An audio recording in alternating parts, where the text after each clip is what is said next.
Nagaraw. Ako ay taga Kapalong. Ako yung pang-3C na anak ng aking mga magulang. Sa hirap ng buhay, kasi ako yung pang-3C na anak ng aking pinakamabait na magulang.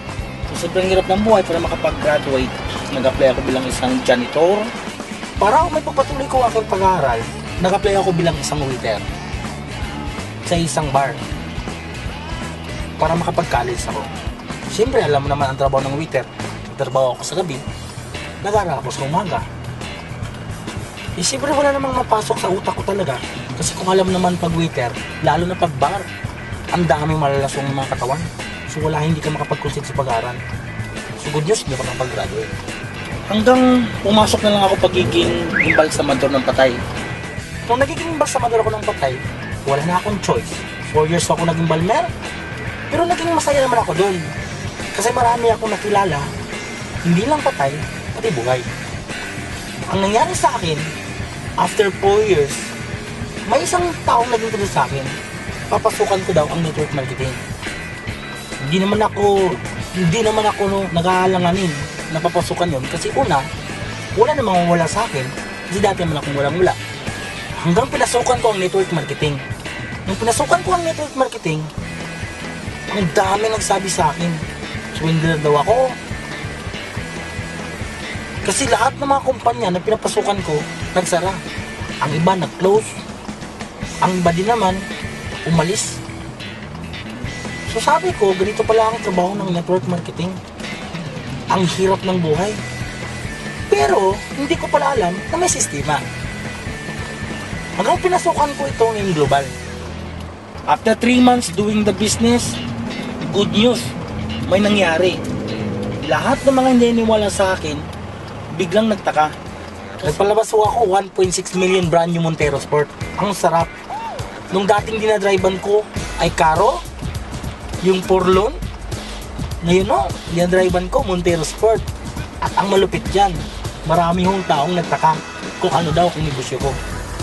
Tinuloy-tuloy ko lang. After 6 months, ako yung unang na-award at the first millionaire circle in Davao. After 1 year, ako din na-award bilang isang global ambassador in Davao. Hanggang tinuuto ko na talaga ang business kasi sabi ko, dito ako makapag-break. Hanggang nangyari, after 1 year and 3 months, ito ho, ang napalabas ko. Brand new Hyundai Tucson, 2011 edition. Ang sarap pala. Yung tipong dating pinapangarap mo, ngayon dinadrivean mo na, sa loob ng 1 taon at 3 buwan, 2 sasakyan ang kayang napalabas na dating embalsamador. Ngayon ang sarap kasi pakinggan, ngayon ay isang ambasador. Hanggang nasabi ng mga kapitbahay ko, ano kayang negosyo ng June Nagaraw ng 2 sasakyan, napakaganda, ang pangit ng bahay. Sa sobrang inip ko, pinag-iba ko yung bahay. At sabi ko sa sarili ko, antayin nyo kung anong resulta sa pagpapag-iba ko. After 6 months, natayo ko ulit. Natayo ko naman worth 4 million ang bago kong bahay. Ako lang ho nag-iisang networker dito sa Mindanao. Na yung bahay ko may sariling training room. Doon ako kami nagtitraining ng mga leaders ko. Lalo na kung di nyo pa alam ang network marketing. Ang sarap talagang pakinggan. Na yung tipong tinutulugan mong bahay, galing mo talaga sa yung global. Nung napatayo ko ng bahay ko, marami na din nagsabi, siguro ang negosyo ni June, drug lord yan. Mga kaibigan, ganun talaga pagpayaman ka na. Maraming mainggit, maraming manira, pero above sa lahat, maraming mga taong nasiyahan kasi marami mong tinulungan. Abangan nyo for the next 3 months kung ano ipapalabas ko. Yung isa ko namang pinakamagandang sasakyan, darating na ho, yung Hammer ko kulay white. Ang sarap. Why? Kasi isa din ho yan sa mga pinapangarap ng sasakyan. After ko mag-Hammer, by next year, igugol ko naman. Magkakaroon ako ng brand new sports car. After ng sports car, papalabas ko naman yung brand new kong limousine. Mangarap lang. Walang imposible.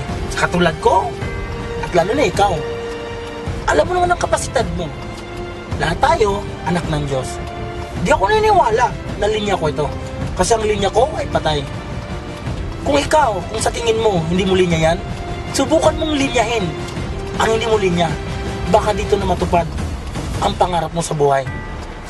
Mga kaibigan, yung mga taong nakita nyo kanina, isa yun sa mga taong tinulungan ko. Isa yun sa mga taong naniwala sa akin.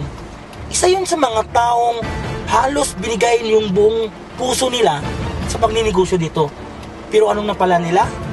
Kaligayahan at yung pangarap nila unti-unti na natupad. Ikaw lang susunod. Mangarap ka lang. Sa mga tao na hindi pa naka-in global ngayon, nako, ito na ho ang right time. Marami na hong nagkaresulta. Hindi na ho ito chance. This is guarantee na. Na kung ngayon ka pa lang magsisimula, marami ka nang maturong yumaman. At balang araw, kung anong na-achieve namin dito sa Im Global, yan din ang ma-achieve mo. Kaya huwag ka nang dadalawang isip, mag-Im Global ka na. Sa Im Global, lahat posible. Lahat bayad sa Alliance in Motion Global.